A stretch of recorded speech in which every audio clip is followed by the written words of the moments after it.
Hello guys, আজকে আপনাদেরকে দেখাবো এই যে সামনে যে গামার কাটটা দেখছেন, এটাকে সিরিজ কাটের কালার করা হবে ফার্স্ট টু লাস্ট। আপনাদের সামনে কাজের ভিডিওটা প্রেজেন্ট করব, দেখতে থাকুন, সঙ্গে তখন ফার্স্ট কোর্স সিলার খাওয়ানো হচ্ছে।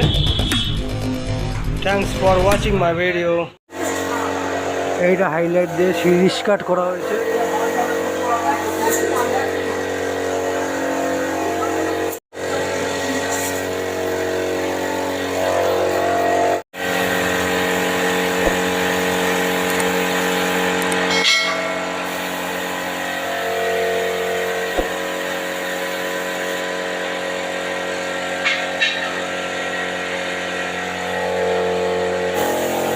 বলছে সাইড বাইটা কেমন যাবে, 45 করেছে।